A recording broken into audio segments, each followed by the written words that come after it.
Welcome to the Pain-Free Athlete Podcast. I'm your host, Dana Jones. I am a certified personal trainer, and I'm here to help you achieve your fitness goals without pain.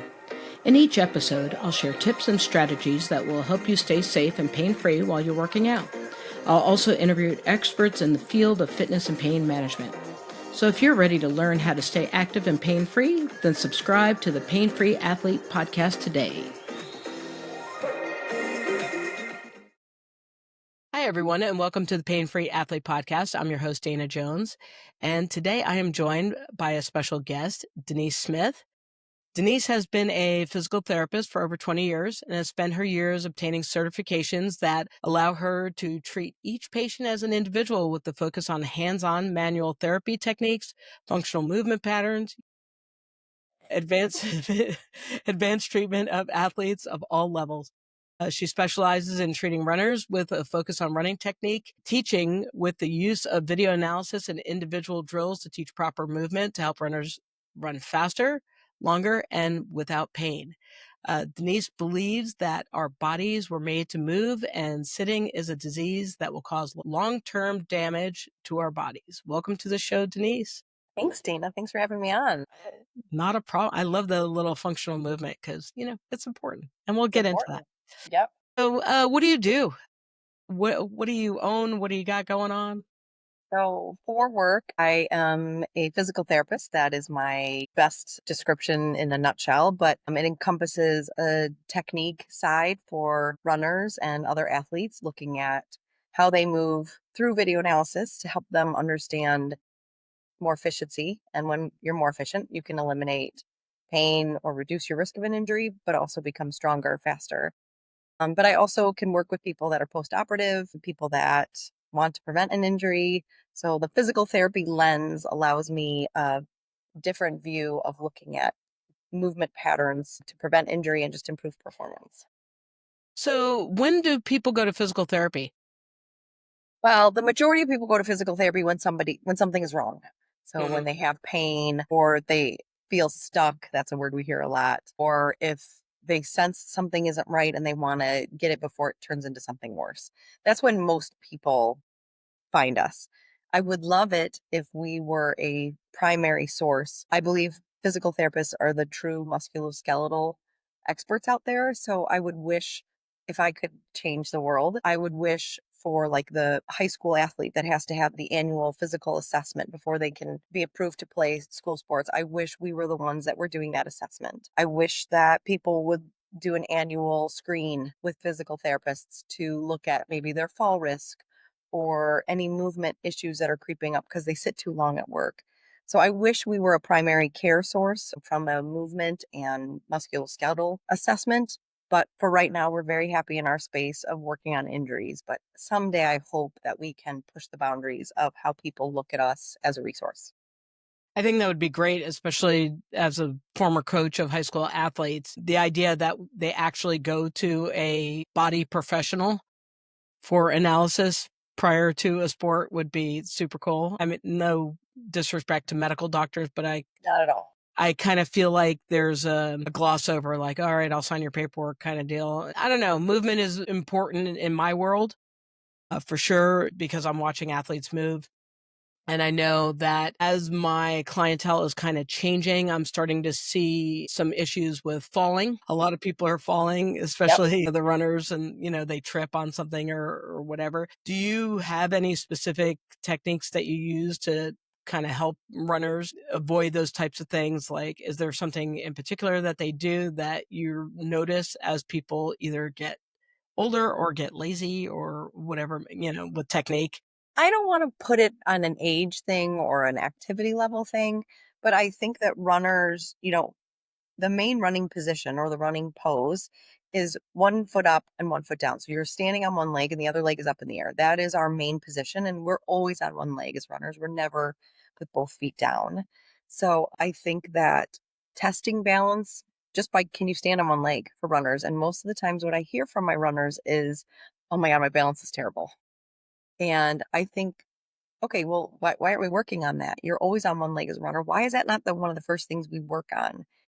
And some new research has come out in the last year or 18 months that talks about the role of balance training after the age of 40. And when people start talking about what happens after age 40, well, if you have children, by age 40, sometimes those children are getting older, and so you're not on and off the ground with them. You're not outside playing tag with them. You're tending to do more sedentary things. You might sit for your job. You might sit and watch TV with your kids or hang out with them and play games, but it's not that agility movement. And so we lose that neurological input of quick responses, reflex training. And so when runners do trip and fall as they age, we see their reaction time to catch themselves reduce, but sometimes it's because they also haven't practiced falling. And so we look at it is a thing to practice Yeah, falling, the whole I don't know if I'd volunteer for that one. but we do it in a safe way. So in our clinic, we have mats that we put out, and we'll start by having people be in tall kneeling. So they're kneeling on the ground and we have them fall forward and learning how to catch themselves either, with their forearms or their hands. Most people, when they fall, will land on an outstretched arm, and that will lead to some kind of fracture. So we Yes. teach people how to land using their forearms. Yes, you might get scraped up, but the chances of fracturing it like this position versus this are two different things. So we have them work on that. And then we also have a harness that's suspended from the ceiling, and we'll push them, or we have a rolling cart that we shake. And so they have to learn how to step and catch themselves. So that ability to take a step quickly in any direction is something that you have to keep training. And if we're not working on agility, and some people think, well, like I'm a runner, why do I need to work on agility? And agility is defined as a rapid change in movement or in direction. Agility could be like, oh gosh, all of a sudden my dog's leash, if I'm running with my dog, is caught under my foot. How do I quickly pull up? Or I'm a trail runner and there's a root, I need to pull my foot over. So agility in running can happen at any time. You catch your toe on a curb or a raised sidewalk. You got to be able to quickly recover that. So we work on that. I love that because I never thought about the fall prevention piece. And I know I train my clients with the kind of the Peter Gosku method, which is the whole, build yourself from the bottom up. So a lot of lack of balance stuff comes from muscle, what he considers muscle weakness in the ankles and in the feet. And so we do a lot of pointing and flexing and a lot of balance stuff just to ground those feet and to get the strength. And then we work our way up Yeah, with our that's knees and hips amazing.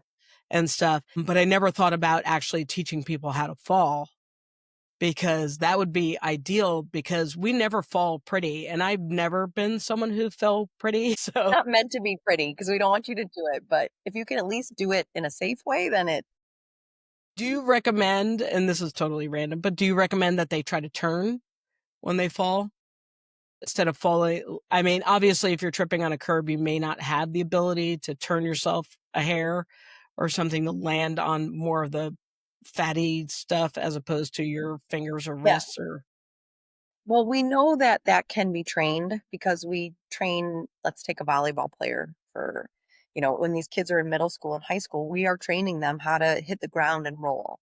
So you can teach someone whose reaction is to just put their hand out to maybe work on tucking and landing that way.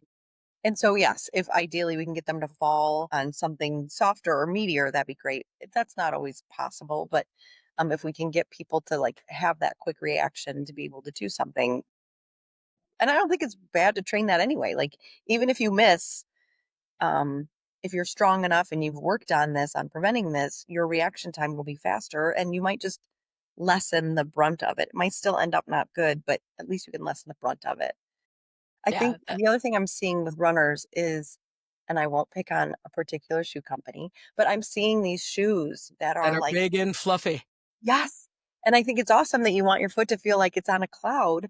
But if you have no sensation of what your foot is doing and your foot is weak because now you're like walking on this like cloud of air, well, that changes your perception. And that perception of where you are in space and what your feet are doing with the ground can definitely change your control or your feeling of. I agree with you, and I've seen Achilles issues as a result of that because especially when you're running distances, you land and there's a jiggle because you're on a foam piece and it's not sturdy, so then that shift, and if your foot isn't strong enough or ankles aren't strong enough to tolerate that movement repetitively, then eventually your Achilles is like, I'm tired. And then you'll see a little inflammation or aggravation of the tendon as a result of it.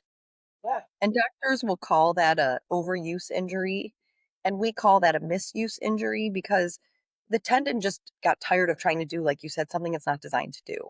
Yes.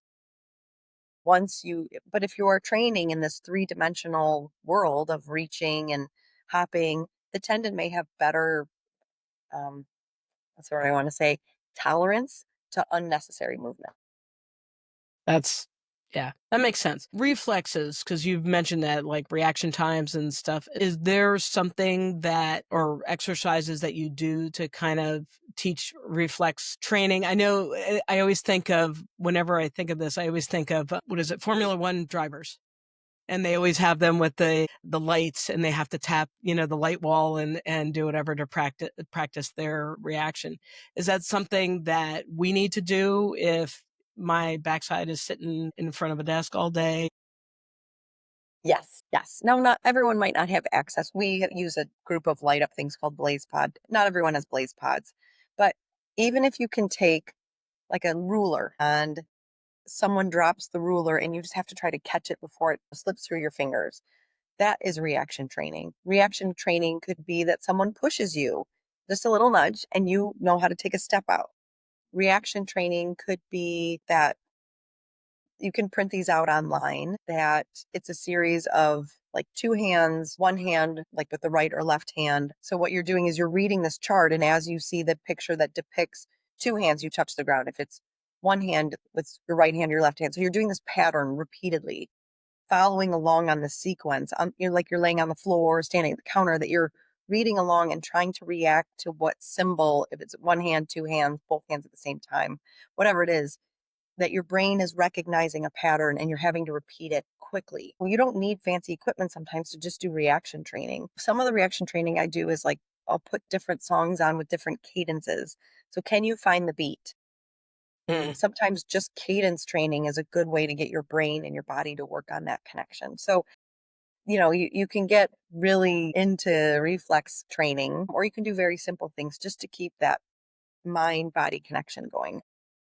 It's funny because it reminds me of when we were kids where you hold your hands out and then you'd have to smack somebody's hand. So we did all these drills as children, but somehow as we got older, it got stupid or whatever, and we stopped doing it. And Well, what was the one with like, not Bop It, that's fun too, but it was like a circle with like an orange and yellow, and it was like a pattern. You had to keep repeating like Simon, sign. Yeah, Simon. So like that, it could be as simple as that, as you got to repeat patterns that something else is giving you. yeah. It was funny because I was watching, I can't remember what F1 driver it was, but they were with a football player and they were doing like tennis ball drops Yeah, and being able to catch it and react, and it was kinda neat to see how good the reflexes were for the world-class athletes, so it makes yes. sense that they would Yeah. have good. So how does this work? I mean, obviously, there's that. I can't even think of what it is with the brain, connection, kinda cross crawl exercise that really keeps our brain sharp, but how does this also work to help injury prevention? So the neuromuscular system, it works on your ability. Well, one is that agility or change of direction, but it also helps with the processing time, that you are predicting things that may occur. Your brain may, if you're paying attention to it and you've worked on your fall stuff, you may stub your toe. And initially, if you've been working on that, you can take another quick step to catch yourself. Or if your foot rolls on a rock and you've been working on that type of movement on the trails, you can quickly pull your foot up off the ground. So it can prevent some traumatic injuries. But I believe on even some of the misuse injuries that we see, just working in multi-plane with quick reactions, I think sends different signals to our neuroreceptors that tell us where we are in space, and that it builds a different type of endurance. Runners tend to just want to run.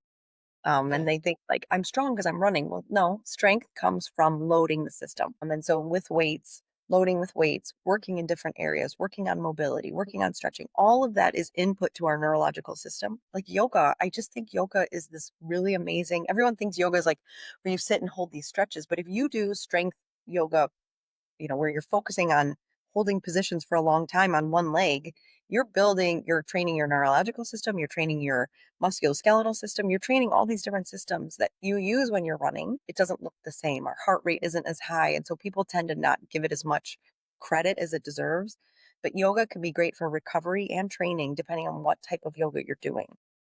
That's something I do use because I think there was a time where I thought, "Oh, this really isn't a workout," and then now that I've gotten into it, I realize that it does help with a lot of stuff. I know I feel better, I breathe better just because of the posture alignment that is needed for yoga, and that those little teeny tiny, like, intercostal muscles are getting stretched and challenged Yeah, where they don't get when you're sitting on your butt. And right. watching TV and doing whatever. So you mentioned endurance running, and I don't know about you, but I imagine you're probably dealing with your share of ultra runners. And what are you seeing? Because I'm always just perplexed with ultra running. It's this wild card because I see there's people out there that totally make fun of all the new ultra runners, with all their fancy equipment. And they're like, I'm just a guy that goes out there in my cargo shorts and a baseball cap and a beer and I run 100 miles and I'm done in my Converse sneakers. And then there's the people who have decided that it's a sport and are just geared out to the nth degree, and they're doing these crazy 100-mile races, and I don't know, it feels a little like it's more addictive. Like, there's a certain personality type for sure that seems like they're attracted to it. What are you seeing in terms of your clients? Well, it's interesting that you say that because probably 60 to, probably, I will say 60% of my ultra runners have some form of addiction. So a couple of them have gambling addictions. Some of them are recovering alcoholics or drug addicts. And so I do find this addictive personality, but I think it goes to show how their brain works. Like they attach to something and find very deep meaning in it and some sort of fulfillment or answer. And they tie it to that. And so I think it's a healthy outlet. I do have to warn them when they start getting injured, like, you can't let this set you back for why you started running. Your injury isn't defining you, and the sport doesn't define you. It's part of you, but it's not the definition of you. So if you don't have running, it doesn't mean that you aren't succeeding in fighting your addiction on something else. So I just always make sure, and I do this for every athlete, actually. It's not just my ultra runners, but I have a team of psychologists and mental health professionals that I work with anyway to make sure my runners are always in a safe mindset, that they don't wrap too much of their life around their sport so that if something changes, they haven't lost who they are. And I find that especially true with my ultra runners. To be out in the woods at night with nobody with you for maybe a lap that's even 6 miles long or 25 miles long, and you have a wonderful mule up ahead, which is your wife or your spouse or your best friend waiting for you, is really a draw. Sometimes 6 miles can be a really long time to wait to see a friendly face, and so finding that connection to and that perseverance, or my favorite word is grit. Finding that grit to get between the aid stations when you're alone and it's tired and your feet are wet. That takes a really special, strong spirit. And so I love my ultra runners. They're my favorite ones to work with because of that grit that they have, that to dig that deep on times when you just want to give up and they don't. It's fascinating to watch them. I've never seen anything so crazy because there's also I want to say a lack of what's the best way to say this? So I work with triathletes and I also do triathlon, and it's very structured and rigorous, and fits a certain personality type, let's just say. And ultra running, I feel like doesn't fit that personality type. I feel like there's a little bit more of I guess, an even attraction, and that you could be somebody who's like super type A and needs to run your 9 miles every day so that you're training for your race or do whatever. Or you could just kind of be like, hey, I just showed up. Cool. Let's go. And you're not necessarily holding yourself to this strictness of a schedule where I feel like triathletes, if there's any bump or an injury or anything within their schedule that happens, then it almost feels like, I can't do it, missed a week of training, so that's it. I'm just gonna suck, and it's not gonna work out well for me. Like, I Like don't know. ultra marathoners don't care if they walk. Like Yes. they see walking as still movement forward. Yes. Whereas the endurance, the triathletes are like, you can't walk at all because you can't lose 1 second. Yes, In the ultra world, you have hours. The only time you have hours in the triathlon world is an Ironman, and there's only a certain amount of hours you get. that's true. So if you haven't gotten your run by a certain point, they pull you. I mean, in the ultra world, that sometimes happen with some of the higher, the more publicized races. But some of them, they're like, go ahead, take 4 days. We'll wait out here with you. We'll just, Right. So I think it's that mentality of being comfortable with walking or being comfortable with taking a 20-minute nap and changing your socks. Oh my goodness. That would be wonderful to, like, not feel like, because there is a lot of pressure when it comes to transitions, and that you have to be quick. You can't be camping out at transition and, you're trying to eat whatever crap you can tolerate, and then I some people change their socks, but for the most part, I mean, I have a friend who does everything barefoot, so he doesn't have to change his socks Oh, yeah. because then that takes time. Yeah. But the ultra marathoners don't care about that. Yeah. But a triathlete is like, okay, I got to learn how to eat and hydrate on the bike. I got to learn how to eat a half of a peanut butter sandwich while I'm running and not throw up. So it's a different type of training. On the Yes. ultra runs, you're like literally eating like cheeseburgers and Chick-fil-A while you're, at an aid station, and you can lay down and take a nap, but you can't do that in the tri world. So very different types of training, very different ways of mentally approaching it. Equally difficult, I think. Just different aspects of it. So you mentioned that you have mental health people, like, and I always tease because I say that I wanna be like Oprah, because Oprah has, like, a team. She has nutritionists, she has her mental health people, she has her fitness person, she has somebody do her makeup, somebody do her hair. None of us are able to do anything, like, do all the things. Right, and obviously you have observed this, and I really appreciate the fact that you are including mental health support within your services, because there is that time when athletes get lost, especially during an injury time, where it's a loss. I mean, it's a loss of your tribe, it's a loss of possibly a schedule, it's a loss of an outlet, a healthy outlet for some of us. We really need to make sure that we're doing something. And so what made you go there to get to this mental health support and be able to offer that as part of your service? My undergrad in college was psych, so I think that's where it started, where I had a couple professors at Marquette University where I went that would talk about staying in your lane. And it really hit home with me because I thought I do love how the mind works. Like, don't get me wrong, that's how my practice is centered, but that's not my main job. I can talk about it and we can talk about what people are feeling, but I'm not trained enough to counsel on that. And so I'm lucky in my town here of Crystal Lake. I have the best experts within a phone call. Some of them, are busy, but will always make time for my clients. And so, I do have a nutritionist that I work with regularly. I have a sleep specialist. I have her, she's a sleep psychologist. I have a mental health, or what we call her sports performance, because some of my athletes don't want to talk mental health, but they will talk about sports performance. So I can use those words interchangeably depending on what my patient's need. We have MDs that are specialists in monitoring hormone levels and monitoring blood levels for some of my high schoolers.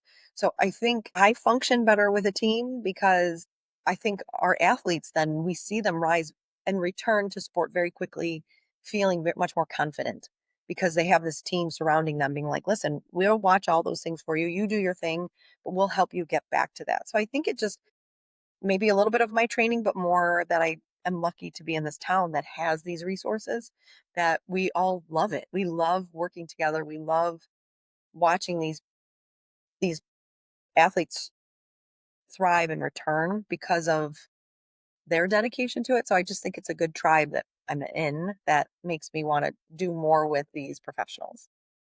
Well, and I'm also seeing that the younger generation are more open to receiving these types of services than I remember being as a college athlete. It was like, I would never wanna do any of this stuff, and now it almost seems like even the professional athletes, the younger professional athletes do have mental performance coaches or whatever they possibly call them, so that they, if they're having a issue with, hitting streaks or whatever it may be, to make sure that they can handle the pressure of performing for whatever their season may be. Yeah.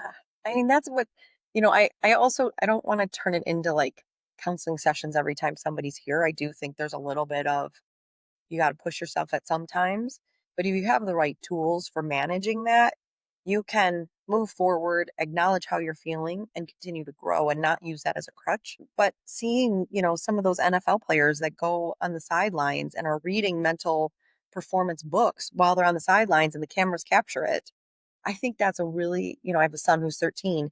He asked for that book for Christmas, and of course I can't remember right now or who the player was that was reading it. He wanted the book that the NFL player was reading about mental performance. My daughter, when she's a wakeboarder, and I can see her when she gets up to do her routine, like kind of closing her eyes and going through it. That was never, I think our generation didn't do that. Certainly our parents' generation would never talk about their feelings. My grandparents who went through the Great Depression would never talk about that.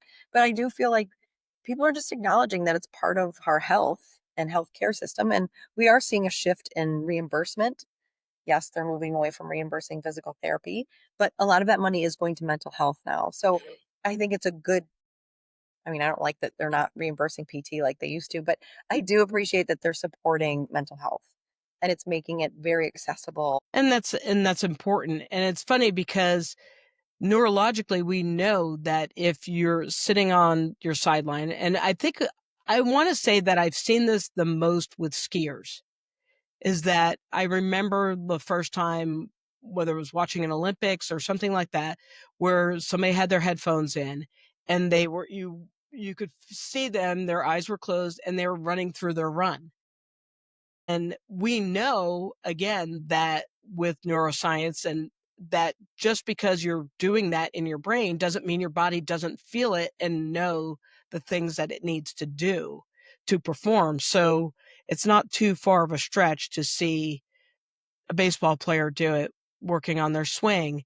Before it was just like, I'm just standing in the on deck circle and this is what I'm gonna do. And now, like they're thinking about, like, you could see them thinking like, "I just need to feel this, right? It needs to feel right," and they're replaying it and working it out. And I think that, especially in my world dealing with chronic pain, that mental health support is important because of the fact that that's pretty much why we're in chronic pain, is because that whole, like, excuse my French, but "fuck it, move on" kinda attitude that your grandparents had, like, "Oh, just rub some dirt on it, you'll be fine," doesn't fly anymore. And that the stuffing of the feelings and not acknowledging, anger, hurt, disappointment, all the things doesn't work.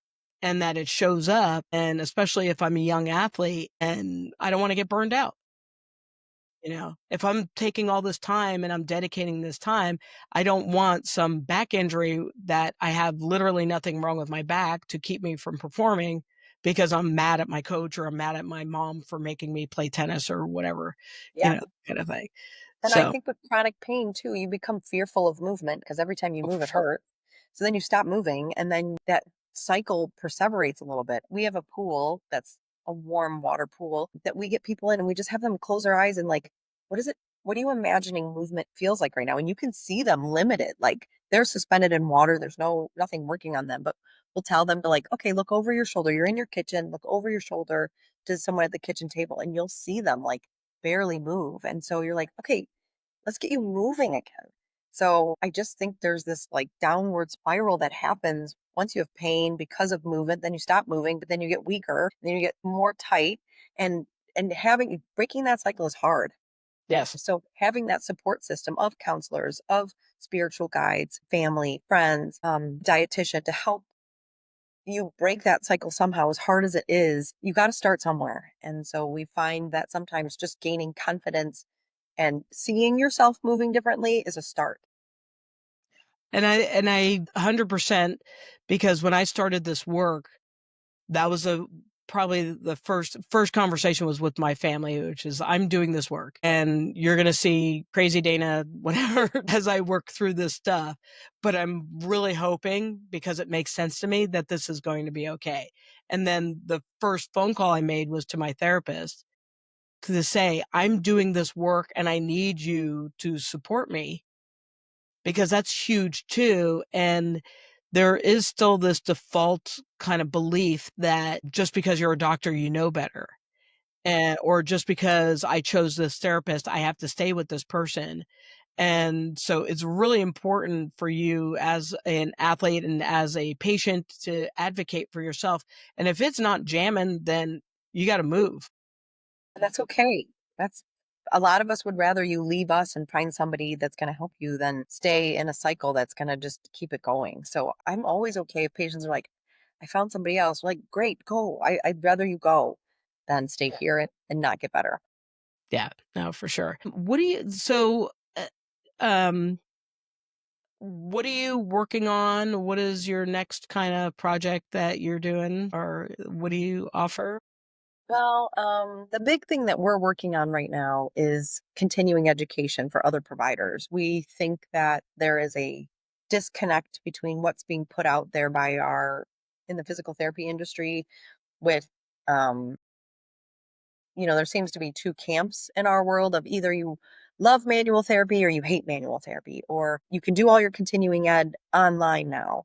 So we're trying to find a way to breed and bring together different specialties to help people learn in different ways. So trying to work on like treating the injured runner, making continuing ed course for that, that people can come and and have a psychologist here, have the nutritionist, a pelvic health specialist, everything that would help that injured runner help them learn to find their tribe to help that patient get better. So that's what we're working on right now is just trying to work on different ways to educate therapists out there on how to build a community of on how to help treat patients, I should say. So that's our big project. But like for our day-to-day work with our patients, really working on helping athletes, and athlete could be anybody that just gets out of bed in my head. It doesn't have to be like Mhm. an endurance athlete or an ultra runner. But I want them to understand that we are here to just guide people. We're the guide. I always joke, I have a little Dumbledore in my room. My patients are Harry Potter. I'm Dumbledore. So I want to teach them how to do it themselves. They'll come in and be like, "You're going to fix me, right?" And I'm like, "I'm not going to fix you. You're going to fix you.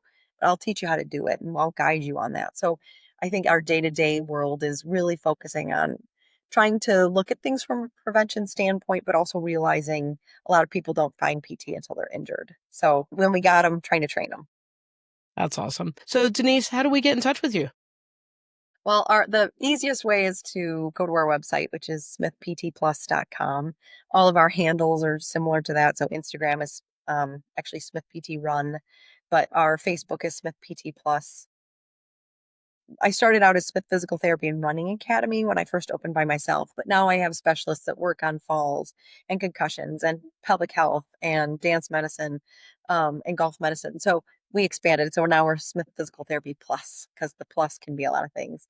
So anything like that, and Smith PT Plus is the easiest way to find us. And if any of your viewers out there want to meet with any of our specialists, to look at life from a prevention standpoint. So whether it's chronic pain or a fall prevention screening or a running assessment, we can do all of that online. And I would give any of your viewers a free assessment just because I'm happy that they're listening to podcasts that are lead the way you do. So if anybody ever wants a free assessment from a either injury prevention or a what do I do next standpoint, we'd be happy to do that.